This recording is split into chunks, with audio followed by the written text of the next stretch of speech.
Assalamualaikum warahmatullahi wabarakatuh. Kembali lagi di RMB Mistis. Dan pada video kali ini, portal RMB akan menceritakan kisah pinggir kota dalam kemasan cerita misteri. Cerita kali ini berjudul Tumbal Kekayaan. Lalu seperti apa kisah selengkapnya? Langsung saja dan selamat mendengarkan.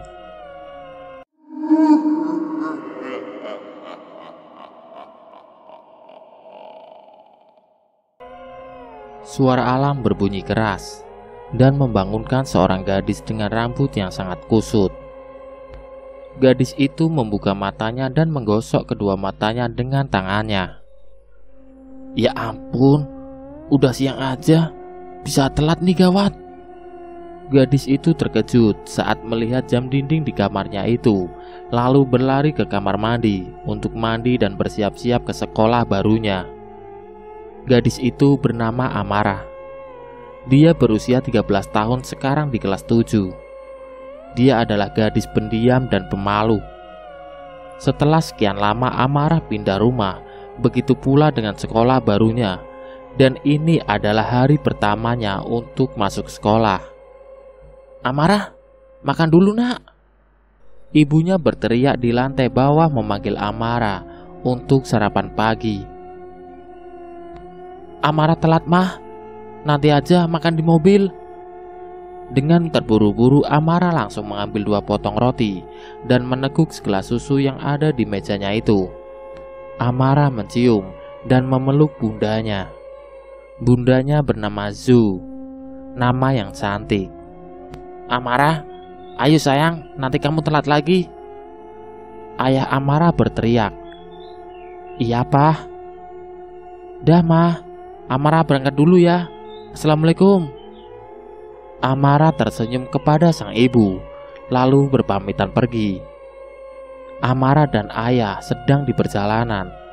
Mereka buru-buru agar ayahnya tidak telat masuk kerja, dan Amarah pun tidak telat masuk kelas untuk hari pertamanya. Amarah kaget karena melihat gerbang segera akan ditutup. Amarah pun segera berlari, lalu meminta security sekolah itu membukakan pagar untuknya karena hari ini hari pertamanya. Lalu ia dibolehkan masuk ke sekolah. Amarah berlari ke kelasnya, namun ia masih kebingungan. Dia berada di kelas A, B, ataupun C. Dia masuk kelas B, dan untung saja kelas yang dimasuki Amarah itu benar. Terlihat semua murid-murid sedang memperhatikan ke depan, lalu pandangan mereka berpindah ke Amarah, gadis baru di sekolah mereka. Nafas Amarah masih belum stabil, dan Amarah langsung segera meminta maaf karena telat masuk kelas. Untung aja ini hari pertamamu, Mar. Kalau enggak bakal ibu ampunin. Sini masuk, perkenalkan dirimu. Suara lantang ibu guru tercantum di bajunya. Sri Dewi. Maaf Bu Sri. Kata-kata itu keluar dari mulut Amarah. Selamat pagi semua. Perkenalkan, nama saya Amarah Grazifah. Aku dipindahin dari SMP Mekar Bangsa. Senang bertemu sama kalian semua. Semoga bisa jadi teman baik ya. Senyum tipis terlihat dari bibir Amarah. Halo Amarah. Semua murid menyapanya. Baik, Amarah, silakan duduk bersama Mika di sana. Baik Bu. Amarah pun segera berjalan menuju meja Mika. Mika tersenyum lebar sambil melambaikan tangannya kepada Amarah. Halo Amarah. Salam kenal, Mika Amarah. Mereka saling senyum, dan sebuah tangan terlihat melambaikan di depan ada Agus dan Raven. Halo, nama gue Raven. Salam kenal ya Mar. Iya halo, Raven ini siapa? Oh, halo Amarah. Kenalin gue Agus. Senyum tipis Agus pun terlihat. Setelah pelajaran berakhir, Mika mengajak Amarah untuk makan siang bersama. Amarah, kamu mau nggak makan siang bareng aku? Amara pun tersenyum dan mengiyakan ajakan Mika tersebut. Iya, aku mau. Saat Amara sedang makan siang bersama Mika, tiba-tiba Raven dan Agus datang. Lalu Raven mengatakan, "Hai, kita boleh gabung gak?" ucap Raven. Lalu Mika dan Amara pun mengiyakan ucapan Raven tersebut. Raven, Agus, Amara, dan Mika pun saling berhadapan. Mereka memesan 4 mangkuk mie ayam. Tadi pelajaran matematika susah banget ya anjir. Tadi bolos aja harusnya. Kata-kata itu dilontarkan Agus. Susah sih iya, tapi bolos ya jangan juga. Udah berkali-kali lu bolos di mapel MTK, Gus. Perkataan itu keluar dari mulut Revan seolah-olah sedang menasihati Agus. Aku ke kamar mandi dulu ya semua. Amara memotong pembicaraan mereka. Aku ikut Mar, kata Mika. Mika langsung memakan semua mie ayamnya, lalu minum dan bergegas mengikuti Amara. Tiba-tiba, bel masuk kelas berbunyi. Setelah dari kamar mandi, Mika pun langsung mengajak Amara pergi ke kelas. Amara, ayo kita pergi ke kelas. Udah bel nih, ucap Mika. Amara pun langsung mengiyakan ajakan Mika tersebut. Iya Mika, ayo. Mereka melanjutkan pelajaran mereka hingga bel tanda pulang pun berbunyi. Semuanya waktunya pulang. Sekarang berdoa dulu. Silakan ketua pimpinan doa. Berdoa dalam hati, mulai. Kelas terasa hening, semua murid berdoa keselamatan pulang, dan semuanya berbaris untuk bersalaman dengan guru. Tunggu Amara. Suara keras itu terdengar, namun Amara masih kebingungan di mana asal suara itu. Di sini weh. Astagfirullah. Amara kaget dan langsung menoleh ke arah kiri dan melihat Mika di sana. Ada apa Mika? Ngagetin aja. Mika membuat garis senyuman di bibirnya itu. Temenan lebih dekat mau gak Mar? Amara tersenyum dan mengiyakan ajakan Mika. Kamu tinggal di mana Amara?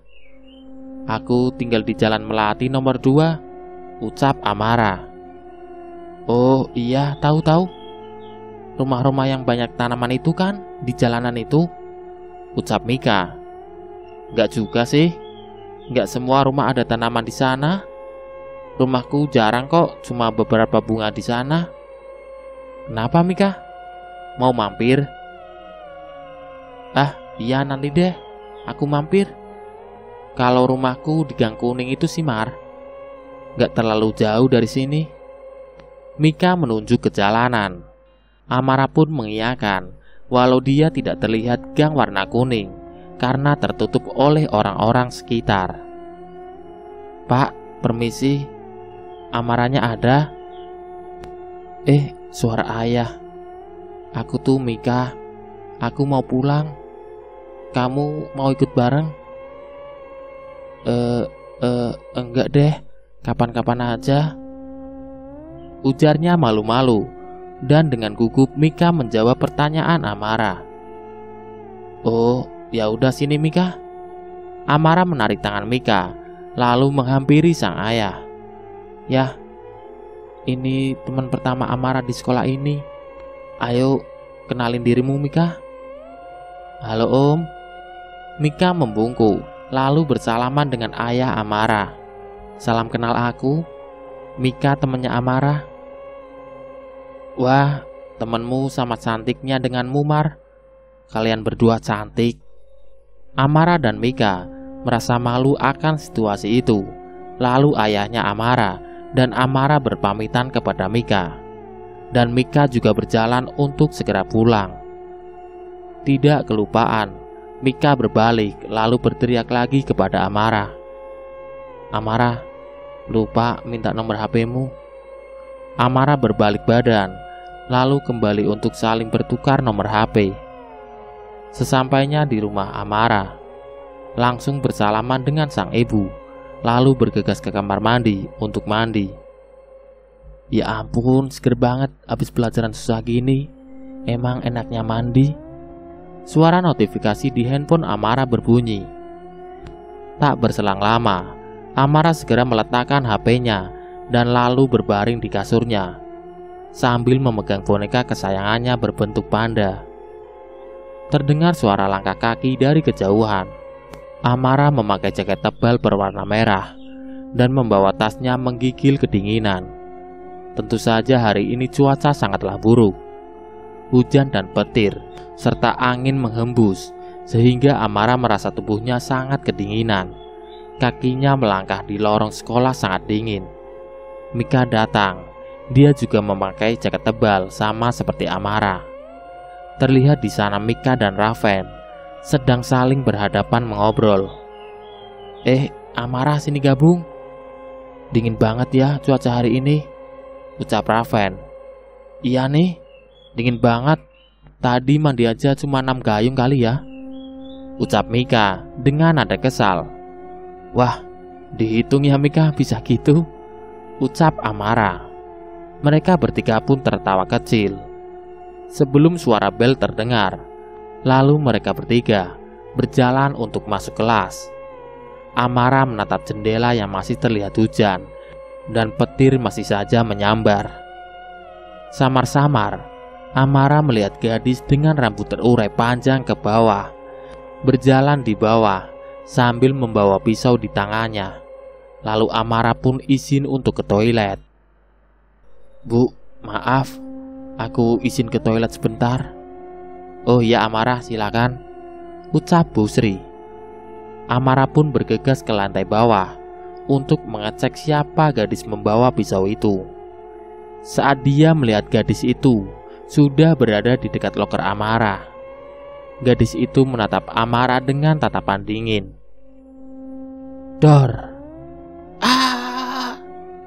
Suara teriakan Amara membuat seisi kelas kaget dan bingung kenapa Amara teriak. Kenapa, Mar? Mimpi buruk, Bu. Maaf, tadi ketiduran, ucap Amara sambil menggosok kedua bola matanya. Sana, cuci mukamu, Mar, perintah Bu Sri. Amara pun segera berlari untuk ke kamar mandi dan membasuh wajahnya. Namun dia melihat lokernya terbuka. Amara segera melihat lokernya dan segera menutupnya kembali. Namun, terlihat ada bercak darah di bawah lokernya. Baunya sangat busuk dan menyengat.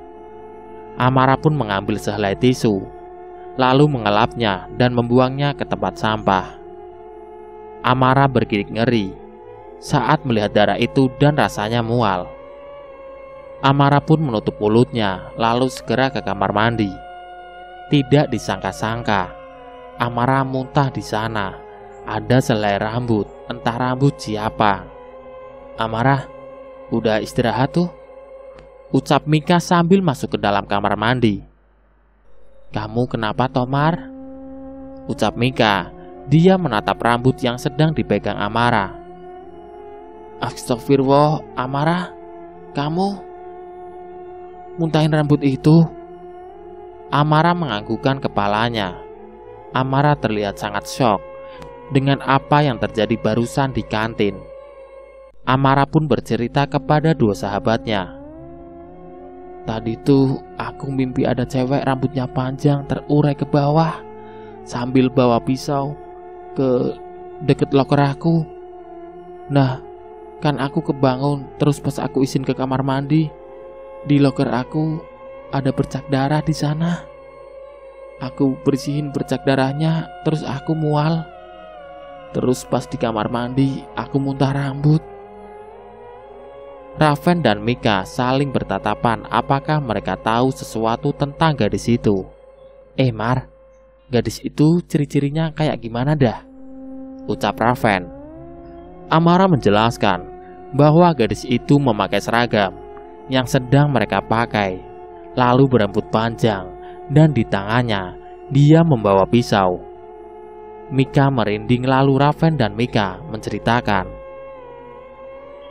bahwa dulu ada kakak kelas yang bernama Ayu. Dia adalah gadis cantik dan populer.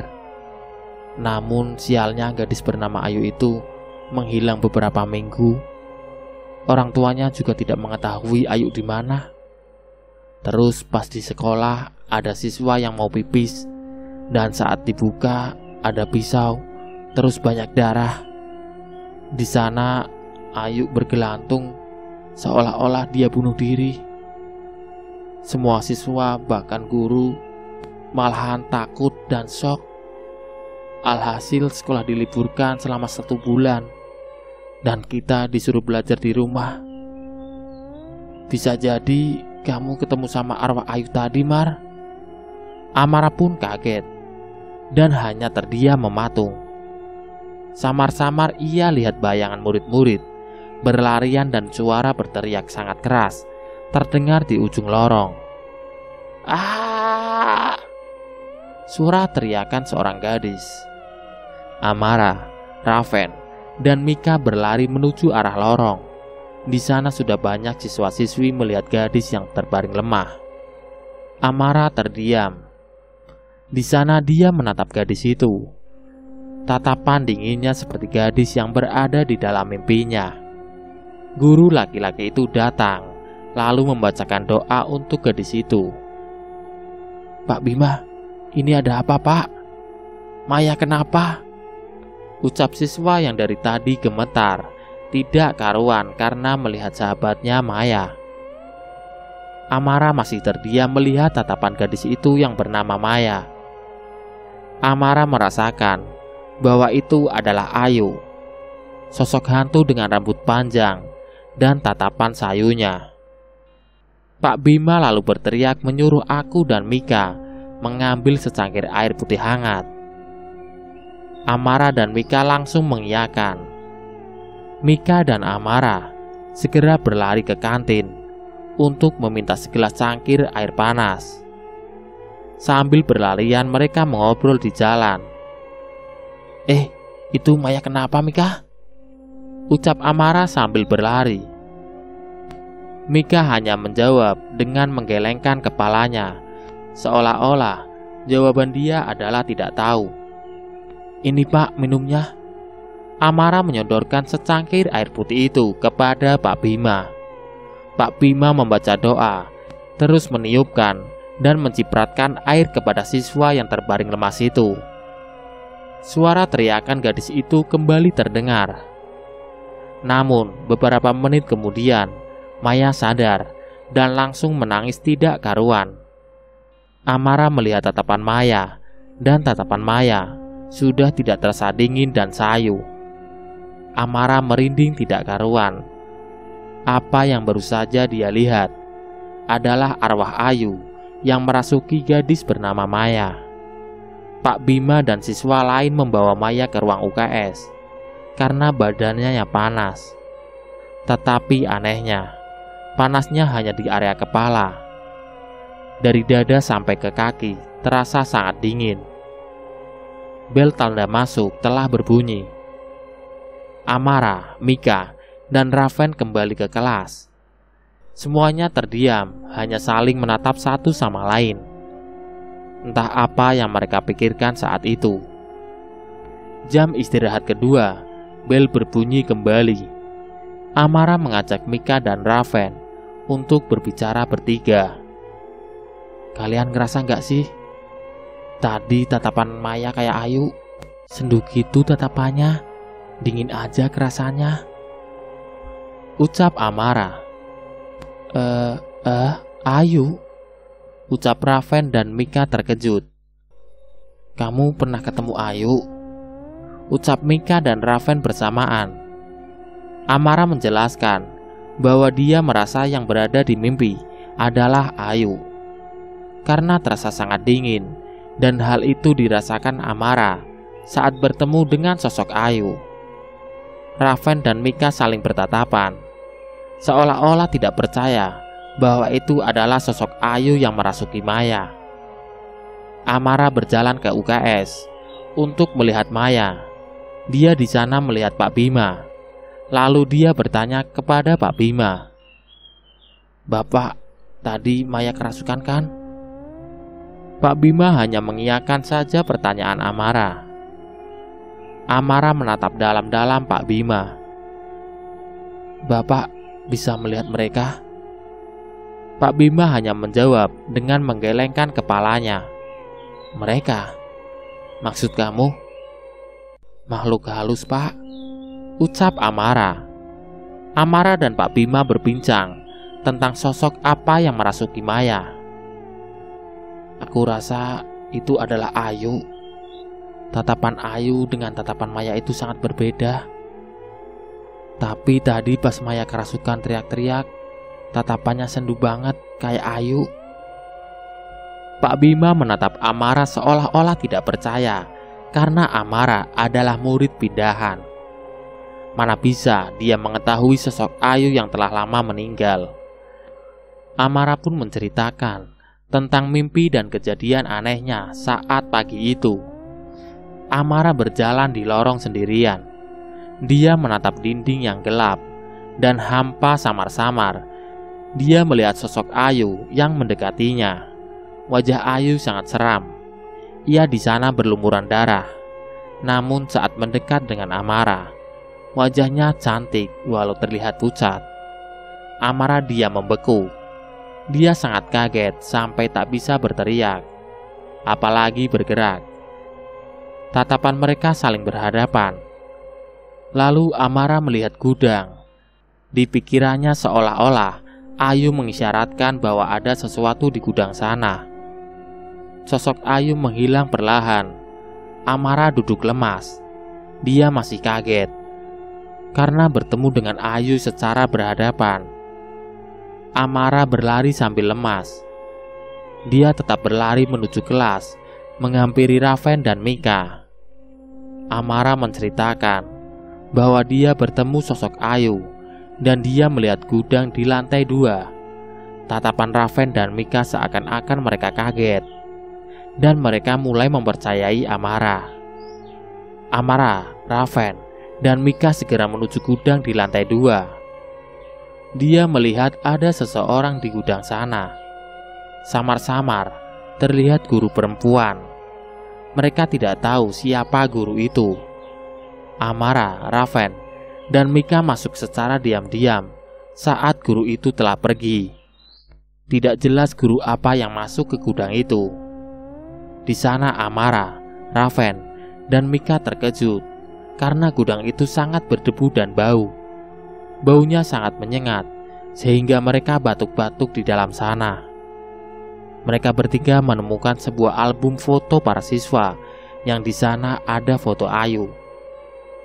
Foto Ayu dilingkari oleh spidol berwarna merah.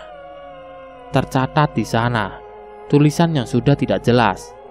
Amara membawa album itu dan bel pun sudah berbunyi, menandakan bahwa sudah waktunya masuk dan sebentar lagi akan pulang. Amara membawa album dan langsung bergegas pergi ke kelas. Sesudah di kelas, Amara langsung membereskan barang-barangnya dan memasukkannya ke dalam tas. Setelah membereskan dan memasukkan barang-barangnya ke dalam tas, Amara langsung pulang dan membawa album tersebut ke rumahnya. Sesampainya di rumah, Amara langsung membuka album tersebut. Anak-anak di sana adalah kakak kelas yang sudah lulus termasuk juga Ayu. Di sana ada beberapa murid yang ditandai mukanya oleh spidol berwarna merah. Dan kabarnya murid-murid itu sudah tidak diketahui keberadaannya. Bahkan orang tuanya pun, guru-guru dan kepala sekolah tidak tahu, seolah-olah identitasnya dihilangkan oleh seseorang. Di sana Amara kaget karena melihat di bawah tulisan ada tertulis tanggal lahir dan semuanya hari Jumat yang ditandai. Amara juga lahir hari Jumat. Amara berpikir sejenak, lantas apa hubungannya dengan semua kejadian ini? Amara membuka HP-nya, lalu menanyakan kepada Raven dan Mika. Amara menjelaskan semuanya tentang murid-murid yang lahirnya hari Jumat, ditandai sampai mereka hilang dan identitas mereka tidak ditemukan. Amara, Raven, dan Mika juga lahir hari Jumat. Mereka kaget terheran-heran dan merasa takut akan ada hal buruk menimpa mereka. Mika membuka laptop dan mencari asal-usul ini, dan dia menemukan sebuah informasi bahwa mereka semua adalah tumbal kekayaan. Amara, Raven, dan Mika merasa merinding. Apakah mereka bertiga adalah korban selanjutnya dari tumbal kekayaan? Mereka bertiga merencanakan untuk mencari tahu siapa pelaku dari tumbal ini. Pasti gak jauh sih dari sekolah. Di gudang kan tadi ada guru. Samar-samar gitu, kayak Bu Sri gak sih? Ucap Raven. Amara dan Mika bingung, dan mereka akan merencanakan dan mencari tahu siapa dalang dari semua ini. Terdengar suara hantaman keras. Amara langsung berlari dan melihat ke kamar mandi. Namun di sana tidak melihat apa-apa. Secara bersamaan Raven dan Mika memuntahkan apa yang dimuntahkan Amara tadi pagi, yaitu sehelai rambut. Mereka langsung merinding tidak karuan. Mereka sudah tahu bahwa mereka adalah korban selanjutnya dan harus mencari tahu sebelum semuanya terlambat. Besoknya di sekolah, mereka saling bertatapan dan akhirnya Mika berbicara duluan dan menceritakan kejadian waktu semalam memuntahkan sehelai rambut. Lalu dipotong pembicaraan bahwa Raven juga seperti itu. Mereka bertiga masuk kelas dan menunggu sampai istirahat. Dimulai setelah istirahat tiba, Amara, Mika, dan Raven segera menuju ruang CCTV dan meminta izin untuk melihat rekaman di sana. "Pak, aku izin lihat CCTV boleh?" ucap Mika. Di sana Pak Firman menatap mereka ragu untuk apa mereka melihat ruang CCTV dan dibiarkan setelah perbincangan panjang itu. "Cepet cek Raven," ucap Amara dan Mika. Mereka melihat Bu Aini di sana. Mereka pun langsung kaget dan berjalan ke ruang guru mencari Bu Aini. Namun Bu Aini tidak terlihat sama sekali di sana. Setelah mencari beberapa lama, akhirnya Amara melihat Bu Aini berada di kamar mandi. Mika, Raven, dan Amara menghampiri Bu Aini. "Bu Aini, bisa kita ngomong sebentar?" ucap Raven. Bu Aini hanya mengiyakan dan mereka menanyakan, habis apa Bu Aini di gudang tersebut. Bu Aini menjelaskan bahwa kemarin ia melihat Bu Sri menjatuhkan album itu dan Bu Aini mengembalikannya. Namun Bu Aini melihat di sana bahwa itu adalah album di ruangan gudang di lantai 2. Bu Aini mengembalikannya ke gudang lantai 2 tanpa menanyakannya. Amara, Raven, dan Mika seakan-akan tidak percaya. Sekarang siapa yang harus mereka curigai? Amara berbincang dengan kedua sahabatnya. Lalu mereka melihat Bu Sri sedang membersihkan gudang di bawah.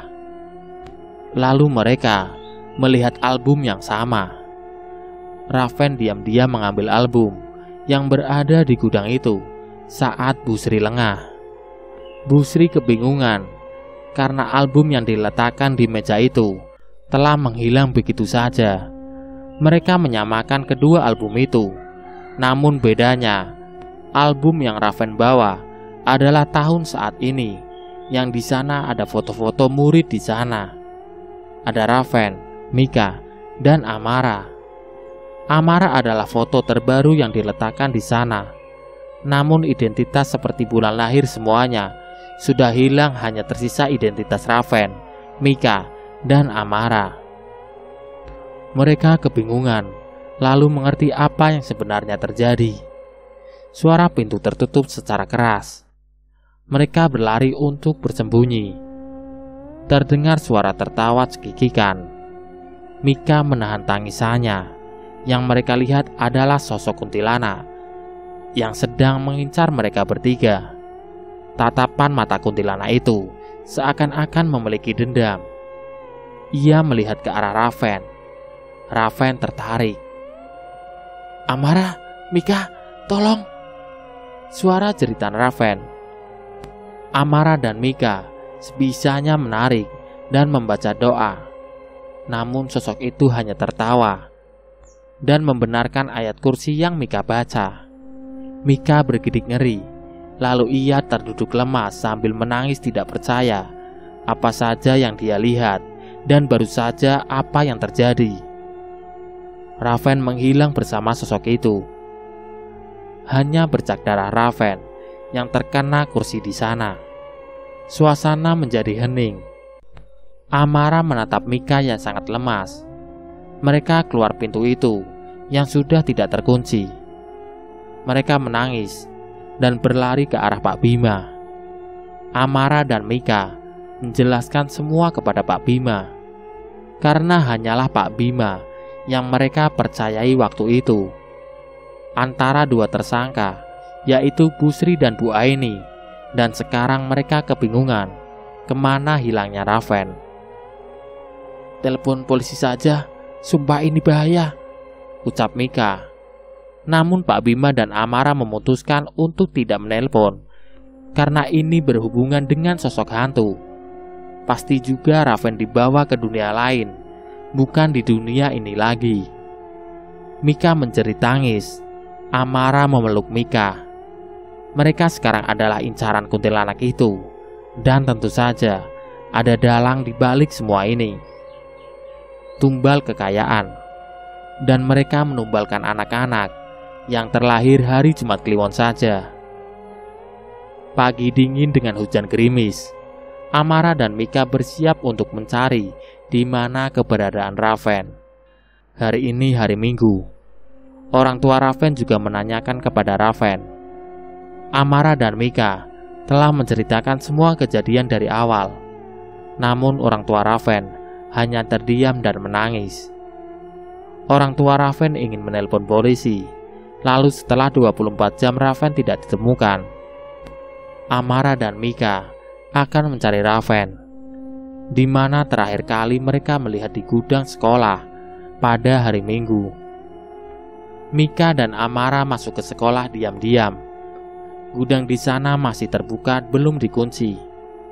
Saat Amara dan Mika masuk, debu beterbangan yang membuat Mika batuk-batuk di sana. "Gila, debunya kemarin gak sebanyak ini deh perasaan," ucapan Amara sambil menggayungkan kedua tangannya. Mereka menatap dinding di mana terakhir kali melihat Raven. Namun tidak ada apa-apa. Di sana hanya dinding polos, gelap dan hampa. Amara hampir kehilangan akalnya karena tidak menemukan di mana keberadaan Raven. Namun mereka menatap album dan langsung bergegas ke rumah Bu Sri. "Tahu rumah Bu Sri nggak, Mika?" ucap Amara sambil memegang albumnya. Mika mengangguk. Amara dan Mika segera berangkat ke rumah Bu Sri. Sesampainya di rumah Bu Sri, mereka terkejut karena rumahnya sangat gelap. "Gak ada lampu kah ini?" ucap Mika. Amara dan Mika berjalan membuka gerbang dan segera memberi salam. Namun tidak ada jawaban di rumah besar dan gelap itu. Mika berdiri lalu mengetuk pintunya 3 kali. Namun ternyata pintu tidak dikunci. Amara dan Mika kaget. Mereka mengintip di dalam rumah Bu Sri. Tidak ada apa-apa dan tidak ada tanda-tanda ada Bu Sri di sana. Saat berjalan menuju ke dalam rumah, mereka melihat sosok kuntilanak itu sedang menatap mereka. Tatapan Mika sudah lemas dan Amara juga sangat kaget. Samar-samar mereka melihat kuntilanak itu tertawa, menangis, lalu menghilang. Samar-samar mereka mendengar suara. Suara laki-laki itu tidak asing. Amara dan Mika langsung berbicara. "Raven?" Amara dan Mika berlari. Mereka tidak merasa takut sama sekali oleh sosok wanita itu. Namun mereka lebih takut Raven kenapa-napa. "Mar, lihat," ucap Mika. Mereka berdua menatap sebuah ruangan berpintu merah. Di sana terlihat gembok yang terpasang. Mereka langsung melihat sekeliling. "Mika, itu," Telunjuk Amara menunjuk ke arah benda, yaitu kapak yang ada di lemari. Dengan sangat panik, Amara langsung merusak gembok dan merusak pintu dengan kakinya. Tenaga Amara sangat besar saat ia merasa panik akan sesuatu hal. Mika dan Amara tidak melihat keberadaan siapa-siapa. Di sana hanya sebuah ruangan dengan lilin menyala.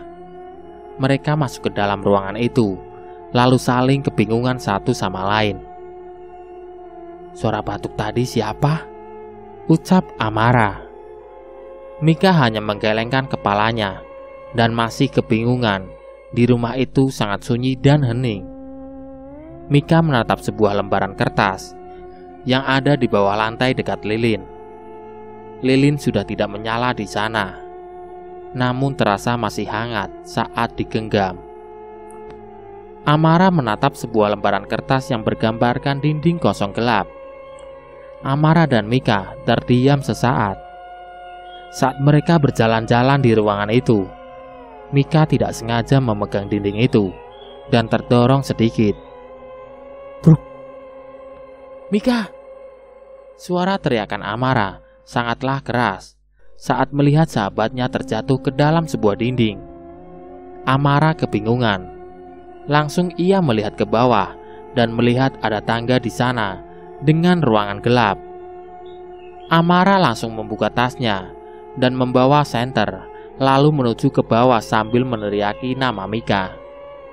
Tidak ada jawaban sama sekali. Di sana hanya suara angin berhembusan dengan debu yang sangat banyak, membuat Amara batuk-batuk saat menuruni tangga. Tatapan Amara ketakutan saat menuruni bahwa ruangan itu sangatlah panjang ke bawah. Sesampainya di bawah, Amara langsung meneriaki nama sahabatnya, yaitu Mika. Samar-samar Amara melihat Mika sedang tergeletak di sana. Namun ia berpikir sejenak, mana bisa Mika jatuh dari atas dan tergeletak di sana, jauh sekali, ucap Amara di dalam hati. Seseorang muncul memakai jubah hitam dan menarik kaki Mika.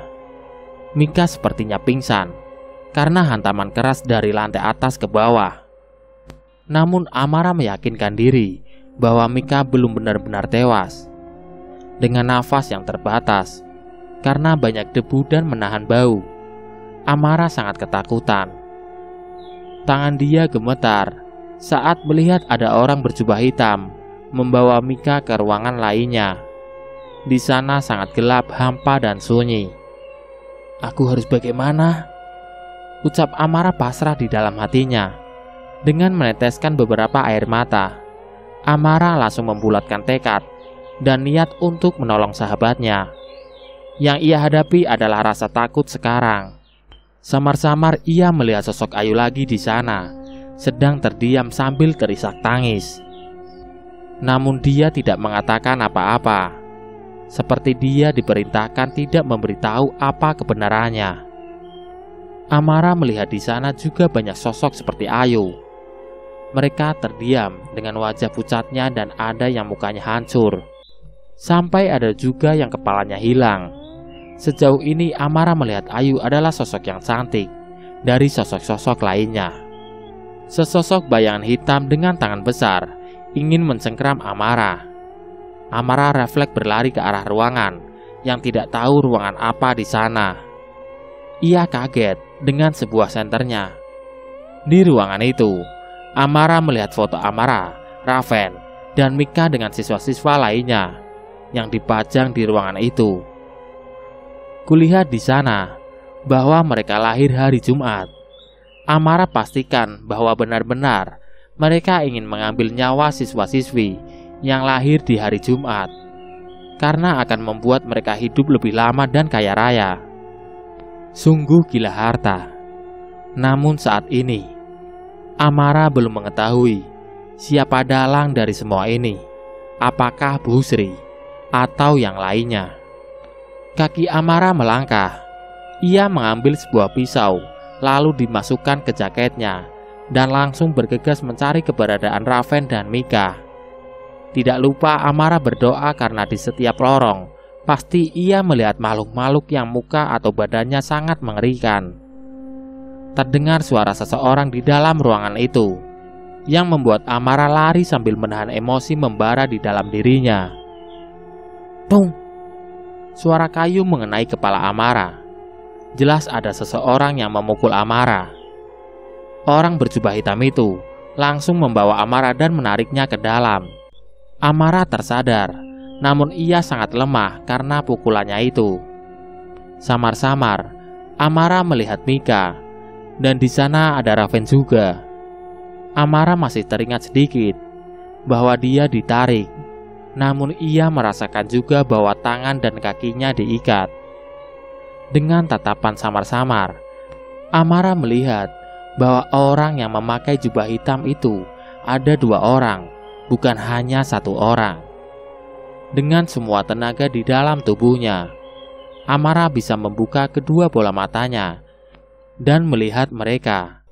Namun saat manusia berjubah hitam menoleh, Amara menunduk dan memejamkan matanya, seolah-olah dia belum tersadar dari mimpinya. Terdengar mereka saling berbisik tidak jelas. Mereka membicarakan sesuatu hal. Ternyata di sana bukan hanya ada Raven dan Mika. Di sana juga Amara melihat Maya juga. Ternyata Maya juga lahir pada hari Jumat.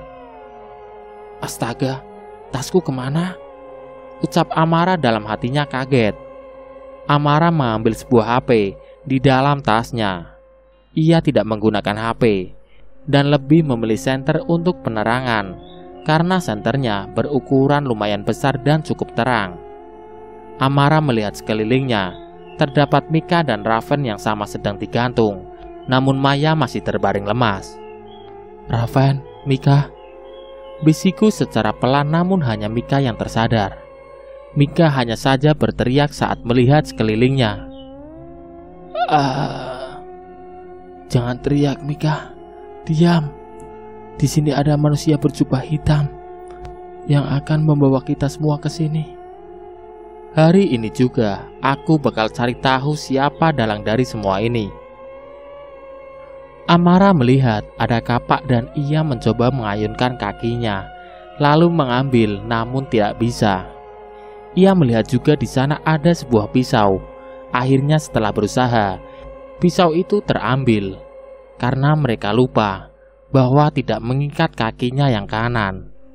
Maya tersadar dan melihat sekeliling. Lalu ia melepaskan tangan kakinya Amara dan Mika.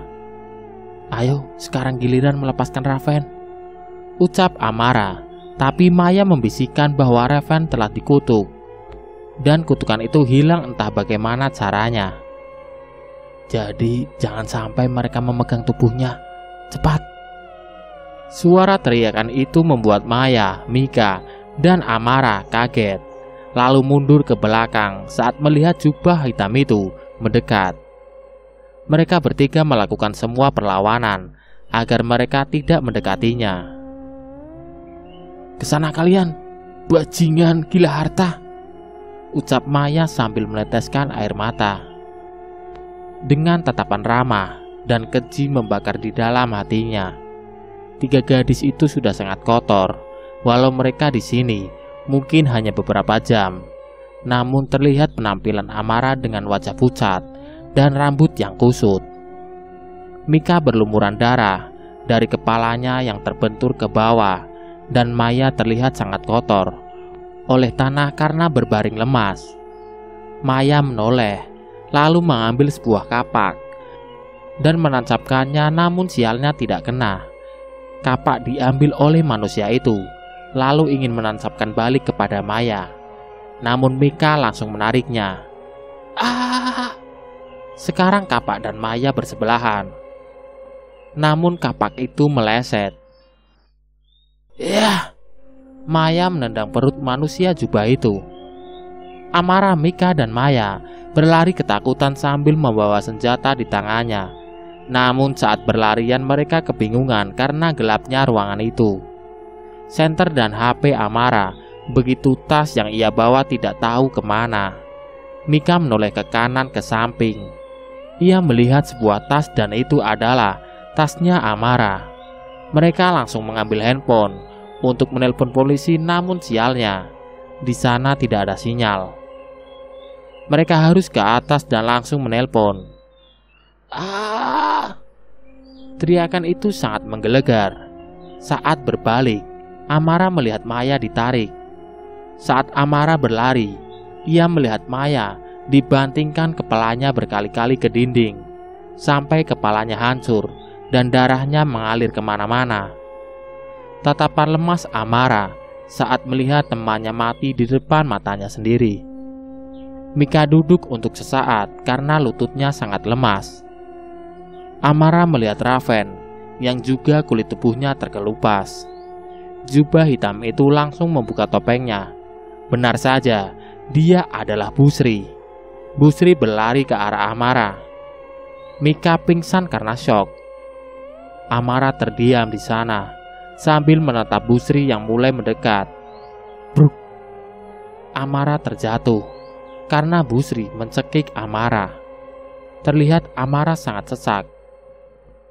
Lepasin, ucap Amara sambil terengah-engah.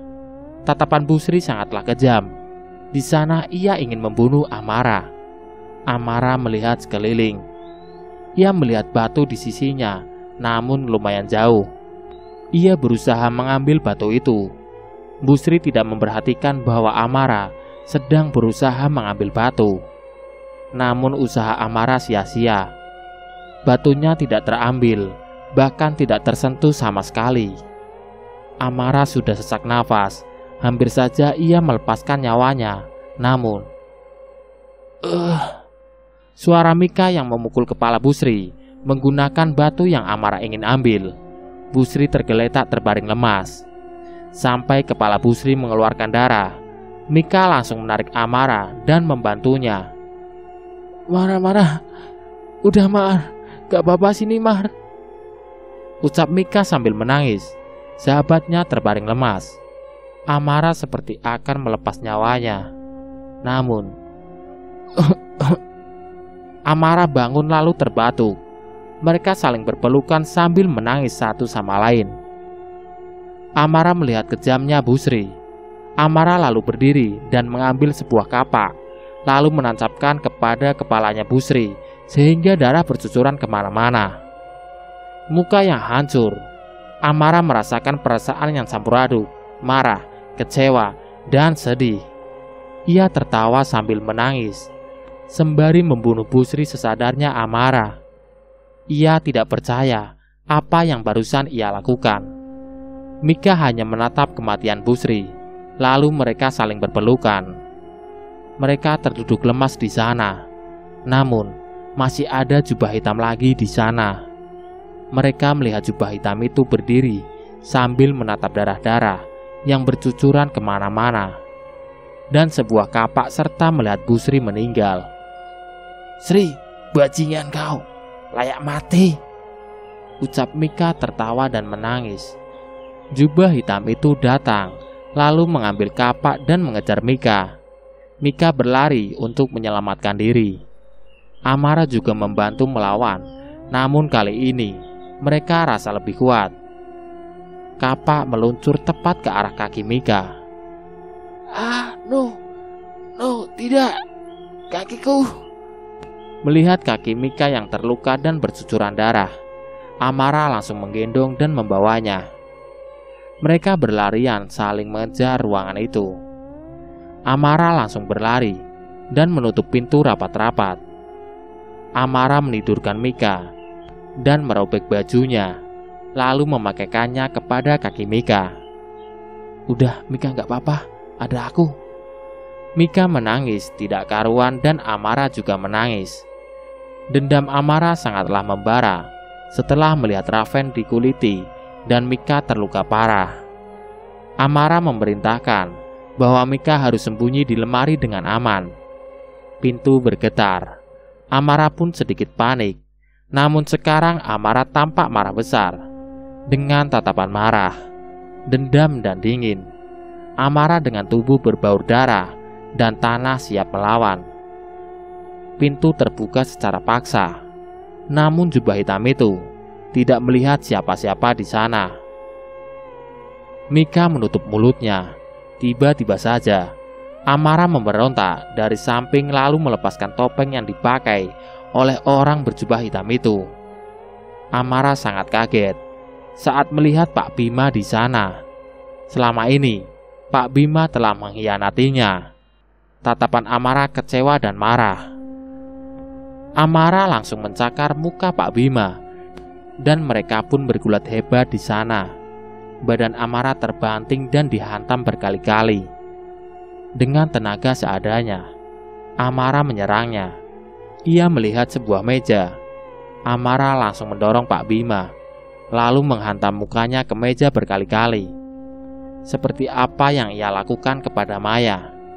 Namun Pak Bima belum saja tewas.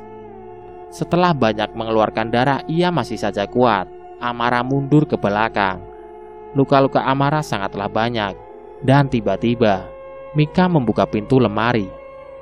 "Mika, ngapain kesini?" Dengan tanda marah, Amara meneriakinya. "Gak, Mar, kita harus lawan sama-sama," ucap Mika. Dua gadis itu terlihat sangat marah dan Mika menyimpan sebuah pisau yang ia temukan di lorong. Jubah hitam itu mulai mendekat. Amara langsung menusuknya berkali-kali, namun Pak Bima belum saja mati. Putus asa mereka berlari dengan saling memegang tangan.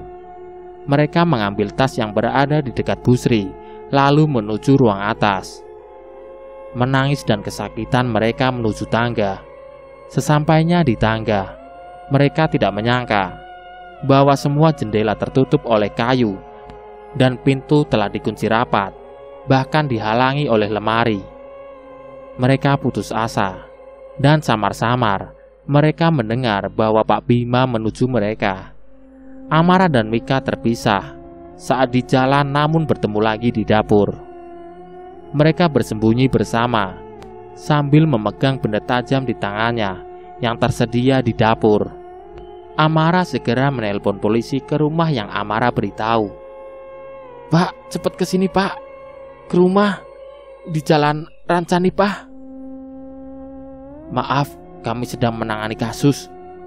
Segera kami ke sana dalam 15 menit. Ada keluhan apa?" Namun tiba-tiba Mika ditarik dan disiksa oleh Pak Bima. Amara sudah lemas, namun ia melihat sebuah air dan melemparnya ke Pak Bima. Saat matanya terpejam, Amara langsung menusuk Pak Bima. Entah apa yang ada di dalam tubuh Pak Bima, dia tidak kunjung mati. Mereka berlari ke sebuah kamar dan menutupnya rapat-rapat. Mereka menatap di sana banyak foto dan berhubungan dengan sekte persugihan. Ia melihat bahwa ada laki-laki terbakar di sana. Mika langsung paham dan memberitahu Amara bahwa membunuh Pak Bima harus dengan cara membakarnya hidup-hidup. Mereka membuka pintu dan melihat Pak Bima sedang mencari mereka. Amara dan Mika langsung berlari lagi ke arah dapur. Tujuannya untuk membakar Pak Bima. Mika terjatuh dan Amara pun membalikkan badannya dan langsung membawa Mika. Mereka di sana sudah merencanakan bahwa apa yang akan mereka lakukan. "Wah!" Suara teriakan Amara bahwa di tangannya menempel sebuah pisau tajam yang sangat panjang. Pisau itu dilempar oleh Pak Bima. Amara menangis, lalu mencabut pisau yang masih menempel di tangannya. Sesampainya di dapur, mereka saling bertatapan dan berbincang kasar. "Anjing lo, mau kita mati buat kekayaan lo kan bangsat?" ucap Mika dengan penuh dendam. Namun Pak Bima hanya mengangguk dan senyum. Di sana Amara bergidik ngeri. Mika memancing Pak Bima mendekati dirinya. Saat benar-benar Pak Bima mendekati dirinya, Amara langsung menusuk jantungnya, lalu Mika menyalakan kompor. Teriakan Amara seakan-akan mereka akan bebas. Menangis sambil tertawa saat melihat Pak Bima kesakitan terkena api membara. Pak Bima akhirnya tewas. Namun tidak mereka sadari bahwa itu membakar hampir seisi rumah. Mereka berlari dan mencoba menyingkirkan lemari. Suara kedatangan polisi pun hadir. Polisi membuka pintu untuk Amara dan Mika. Polisi kaget melihat mereka berdarah segar menetes di tubuhnya. Polisi pun membawa Amara dan Mika ke rumah sakit, dan rumah itu terbakar. Portal RMB. Itulah tadi cerita yang berjudul Tumbal Kekayaan. Nantikan cerita-cerita menarik lainnya di konten berikutnya. Sekian. Wassalamualaikum warahmatullahi wabarakatuh.